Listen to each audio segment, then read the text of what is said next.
Let's talk about one of your guys that's got many people's minds a first-round grade or could drop out of the first round, and that's Jaxson Dart. When did you first meet him? Sophomore in high school. Yep, he was playing at Roy High School up in Utah and was playing baseball and football and was just a kid and his dad, Brandon, pursuing a dream. Mm-hmm. They would fly out to California all the time and just trying to get an offer. I mean, I remember days on the field talking to him, and he's just trying to get that first college offer. And it's really cool to see now the story where, Jax could potentially be a first-round draft pick here in a few days. Okay, so what do we not know about him that we should going into this draft, John Beck? Well, I don't know what you guys know yet. That's the tough part. That's all right. Good answer. Good answer to a somewhat vague question, but I got to know what you guys know. I mean, here's the thing I do know. I do know there's a lot of teams that are very high on Jax, but they're, I think, playing that same thing of where do we take him? We'd love to have him. We love how competitive he is. We love what he did in the SEC. We love that he's first team all conference, team captain. All these things speak volumes for what he accomplished and who he is. Okay, great. Now, where do we feel like is the spot to take him? Can we get him? Okay. That's the thing that I think most teams are trying to decide. I mean, evaluators, I've heard so many positive things about him. But like what? Some of the things I just said, so competitive, right? They love, coaches want to find out what his teammates feel about him. When guys get opportunities to be interviewed at the draft, let's say the combine. Mm-hmm. Let's say you have a few of the Ole Miss tight end, wide receiver, defensive players. They also know to ask, tell me what you think about Jaxson Dart. Tell me what the team thinks about Jaxson Dart. What's he like away from what we see? That happens all the time. And so I think for Jax, everybody knows the competitive nature, the fieriness, the injuries that he's played through. Coaches, that matters a lot. Hey, can this guy play through some injuries? Because we're going to need him to. If you're going to play 20-something games and take us to the Super Bowl, you can bet you're going to be dinged up and have to play in some games. I'll ask it anyway. You don't have to answer it, but I'm mandated to ask which teams are interested in him, John. I mean, a lot of the stuff's pretty correct. Teams like the Giants are going to be interested. Teams like Pittsburgh's going to be interested. I think the interesting thing that I tell, even Jax's family, you don't know some teams that really like you that are purposefully not talking to you, that are purposefully kind of staying back a little bit. You don't know really how much they're in because they don't want everybody else to know. And it's that the perfect example is I remember Jay Cutler never heard from the Broncos. Broncos, yep. That's true. Oh, 100%.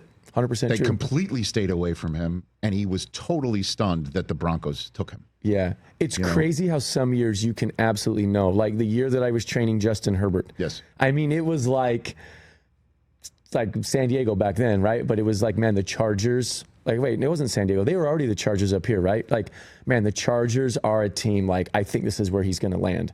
And then there's other years where I have guys that it is just there's 3 or 4 teams, and we really don't know, and we got to see how it plays out. I feel for these quarterbacks like Jax and Shadur and some of the guys right behind them. There's Kyle McCord, and there's Quinn Ewers, and there's Tyler Shuck. We don't really know how that's going to all play out. This is going to be a really interesting first 3-4 rounds of this draft for all those guys. I feel for them, too, because I know the dream of having a short draft night, hugging the commissioner, holding the jersey, right? Yeah. That everybody dreams of that. Everybody dreams of those draft moments. And then back in the day when we first started NFL Network, cameras would just zoom right in on the players sitting in the green room. Yeah. I mean, just cut right away. They're not drafted. Oh, they dropped another one. Let's take a look at somebody who's sitting there nervous. Right? Exactly. Roger Goodell ended that tradition when oh God, why am I'm blanking on Brady Quinn. Brady Quinn. Oh yeah, that was my draft class. That was your draft class too. Brady dropped, and we kept showing him in the green room off the side of Radio City Music Hall. And Roger said, "You're coming in the commissioner's green room where there are no cameras. Sit there." He was done with it. And then now we're not allowed to pretty much show anybody in the green room because it gives away when they're on the phone. Yeah, it tips the pick. Yeah, that's deep. But the reason why I'm bringing this up is kids drop, and that means they have a better shot of landing with a team that's got a good coach, a great system, and maybe can sit a year and then get ready. Again, ask Lamar Jackson how long that first draft night was for himself and how many stacks he's got right now for a team that puts him in a quarterback catbird seat of being a Super Bowl contender every year right now. Yeah, and a great franchise. I've been in that franchise. Like, Baltimore's a great franchise ran by great people. And you're right, like, the situation matters so much. It made me think also, as like I left out Cleveland. Here's a team that is like, look at the situations that they've been through with the quarterback that they paid a ton for, thinking this is going to be our guy. And it hasn't really worked out that way. And you see them bring guys in and, okay, they're going to pick Travis Hunter. Everybody thinks that that's where he's going. Okay, what do you do next? Do you try to move back up? Do you go and you try to capitalize on what you think could be something that can really grab the city of Cleveland and go grab Shadur? And now you basically bring both of those guys that really, truly, 2 years ago when Deion first went to Colorado, college football was captivated by what Deion and those players were doing at Colorado. And I know that from a win-loss standpoint, that first year wasn't great for them. But like, people watched, people paid attention. It's going to be interesting to see what Cleveland does.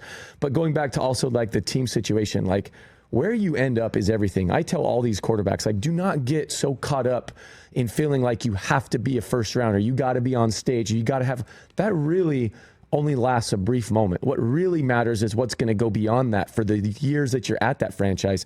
Can it really be a place that's going to help you succeed?